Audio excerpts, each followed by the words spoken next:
Hi there, folks. This is Big Doug Outdoors. I just want to start off by apologizing to you guys. I haven't posted any videos. It seemed like in a couple weeks now, I've been down sick again. Fighting the daggone cold this winter has been really, excuse me, hard on me and my wife. So I haven't been able to get out and fish or anything. But anyways, today I'm going to do a little reviews on the setups that I have on my catfish for fishing with the line, fishing line, and also type of line it is, and also how I rig my setups. But anyways, type of fishing line I like to use is mono. I won't have braid. I mean, I've tried it in the past.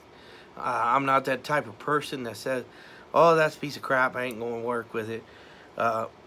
I do try it, see how I like it.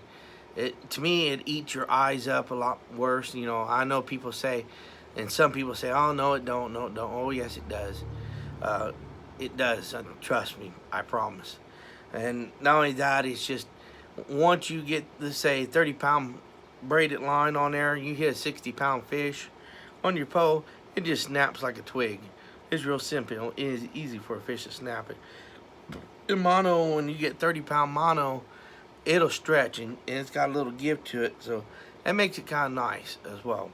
So that's one reason why I like mono better than I do braid. But anyways, the mono, I'm sorry, that I use is 30-pound big game made by Berkley. It is a really good brand. I've had no problems out of that. I know it might be a cheaper brand than what some that's out there that you can buy. I mean, Berkley Big Game, you can find it at Walmart. I mean, just about any place that sells fishing stuff has Berkley Big Game. I use it on my small rods and everything as well. So I don't have any problem with Berkley fishing lines. But anyways, my leader line is a 50-pound leader line on all my setup. It's made by Offshore Angler, and the reason why I have Offshore Angler is because it was given to me from my son. I was going to buy some, and he had I guess a couple of rows of it, and he's like, here, just take this one.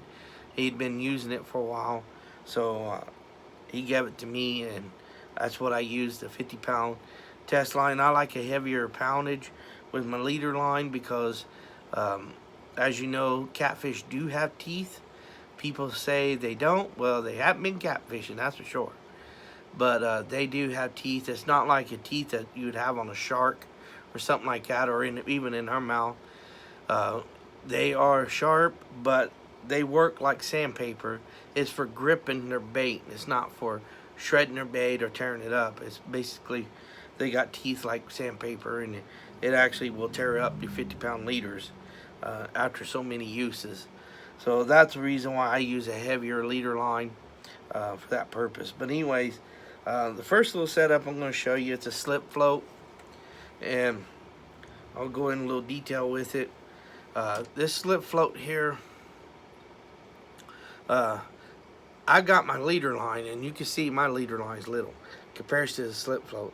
You want your leader line when you're using slip float smaller than your slip float, because whenever you do cast it out, you will have problems of your line doing this, because when you got live bait on here, you can cast this for, to me, I'm an old country boy, hillbilly, whatever you want to call me, from Kentucky. When you cast, this will go a country mile. But when you put a live bluegill on here, you can get maybe half that distance of that country mile casting. And whenever you do, this will slide back and it'll hook right here. Like that every time. Now, it's not going to stop it from doing that. I mean, you still will have that problem issue with sometimes, but if you cut a smaller leader line that's smaller than your float, that works just fine. And you really don't need a leader line when you use the slip floats, but I do, because I like to give a little room for the fish to have when they come up and grab your bait, they can hook on. They don't have the sinker and all this crap in their way, and it makes it a little nicer with the hook set as well. When this circle hook comes up and hooks into their mouth. And the hook that I got on here is made by Team Catfish. It is just your regular old circle hook. It's got a little offset to it. as well. Um, it's just a 6/0. Usually I like 6/0 when I'm using live bluegills. You don't need a really big hook for them. But when I'm using cut bait, I'll go like 8 to 12 out circle hook. And then I always put me a couple little rubber little uh, sinker slides, or you want to call stops, whatever you want to call them. One above it, one down below it. And I always put like a little sinker on here. This helps weigh down the bluegill, so that way it makes it easier for the catfish to get a hold of them. Because if you don't put a weight on here, what happens? Your bluegill will come up and wrap around your line and all that other stuff. Because I've seen them jump out of the water running from catfish trying to grab them. And then I put this is called a straw float. You put this above your slip bobber, and the reason why I put these on here is for the purpose when you got live bluegill on here, it helps keep your line kind of away from here instead of letting your line sink down like this here, and then you got a constant problem with bluegill doing this right here, wrapping around and stuff on you. Again, with that little weight, I've seen them come up, the bluegill come up out of the water trying to run from a big fish after it. And that's the reason why I use these little slip floats. It helps keep the fishing line away from the bobber. That way it allows this to move around. You'll see it do this, because this thing will move like crazy when you got a live bluegill on there. Especially there is, let's say a big old flathead or a blue up by it, and this bobber will go crazy. It'll be bouncing, moving all over the place. But that's what I recommend using.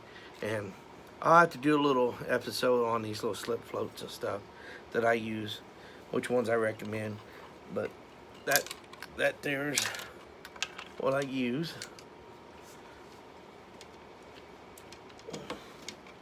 And then this one here I'm going to show you guys is just the basic Santee Cooper style rig. And again, you know, I got it set up with 50-pound test line, leader line, and then your 30-pound regular line. It's a mono again. But anyways, this little rod and reel, I've got it set up just a little different. And I just recently started using these sinker slides. I usually use a flat no-row sinkers on here that slide them down. Only thing of it is, you know, when I go from, let's say, a lake to a river, you have to change out your sinker, because I can use a 2-ounce sinker for fishing in a lake and still get a long distance. But whenever I go to the river, I may have to put on a 4-ounce or even a 10-ounce sinker on here, so to keep me from having to untie this and tie this all the time, my leader line and stuff, and changing out sinkers, I went to one of these little slips sinker slides to that way you can use their quick connect and take them off, put on a different sinker on different ounces, and go right on the fishing. You don't have to do all that. And then this one I've got it set up with an octopus circle hook made by Team Catfish. I love these little circle hooks. And I've got just a basic standard slip knot, whatever you want to call them. And then I got polymer knots on my other one from a barrel swivel. The barrel swivel I got is rated for 150 pounds. My son got these for me for my birthday a couple years back, and I really like them. And these sinker slides, they're made by Easy something sinker slide that you can pick up at Walmart for like $3 or $4 for 12 of them. I keep them on hand. And what's really nice about those sinker slides as well, let's say you're out fishing and you're in an area where it's got a lot of debris and stuff like logs, and you can get really hung up. What you could do is put a leader line to your sinker that's like, I don't know, like 15-20 pounds, and when you get it hung up, you can pull, and a lot of times it'll snap the line off and you'll lose just a sinker instead of your whole setup, and you won't be constantly changing them out. That's one thing I like about the sinker slide as well, you know. But anyways, that's what I have set up for this one. And then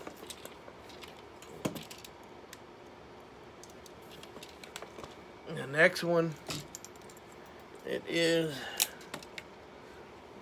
like a Santee Cooper style as well. Same line, same leaders and everything. My leader line for these style for Santee Cooper, I usually run it about 1.5 feet. Some people I've seen them put 3 feet. Some people see them 6 feet. Don't really need all that.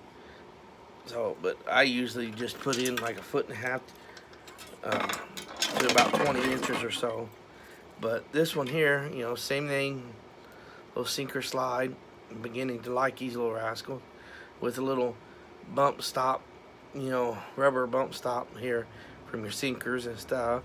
Just a basic polymer knots on here, and then the same style hook, octopus hook with this little snail knot. That's what I meant to say with snail knot. Sorry about that. And then I added a little float on here. These work really decent. You know, to me it kind of helps sometimes to get these up off the bank, off the bottom, so that way the fish won't be in the mud and the grime trying to find their food.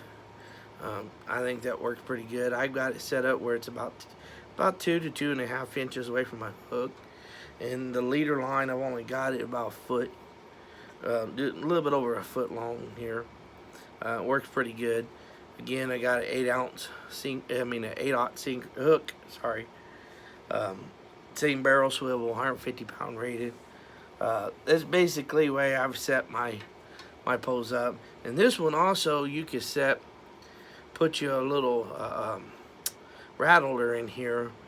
I've got one set up like that, so that way when I do go to the river, I can throw one of them out, and it gives it that rattling motion and stuff. And I don't think that just totally works all the way 100%. You know, these here I think work really good. I like this style, and I like the other style. I've been using that other style for years, and these little floats work pretty decent. I mean, you can pick these little floats up at Walmart, and as you can tell, this one actually had the little spring on here, and it had a little weight down here. I just popped it, broke the spring off, and pulled the little thing out, and then took the little sinker off, and then put it back in and glued this in, and then this one pops in and out.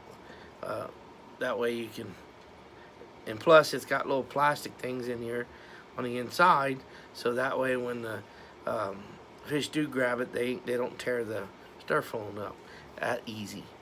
That's what I usually do. I use it that way. Works just good enough. But anyways, that's basically the way I've got all my poles are set up. Just simple and easy. There's nothing difficult about those setups. I've seen a lot of people make that really complicated about style knots they got on their rods. You don't need all that. Heck, far, you remember back when you were a kid starting out fishing and stuff, you didn't have all those special knots stuff. Dad didn't turn around and pull you over and say, well, this is how I do it, son. You know, you got to tie it this way. You don't need to do that. You just simple tie. A little tie knot that you used all your life. Works just as fine as anything else. But anyways, that's the way I've got mine set up. I hope that helps somebody out with catfishing or something. And hopefully here in a couple weeks it'll get warm enough to where I can get out there and fish. I got plans to go, not this coming weekend, but next weekend with maybe my son. And hopefully we can get out there to the river and do some blue cat fishing. But anyways, I just want to thank you guys again for watching my videos. I pray that these help you guys out as well with purchases and stuff. And good luck and God bless in your upcoming hunting and fishing here in 2020.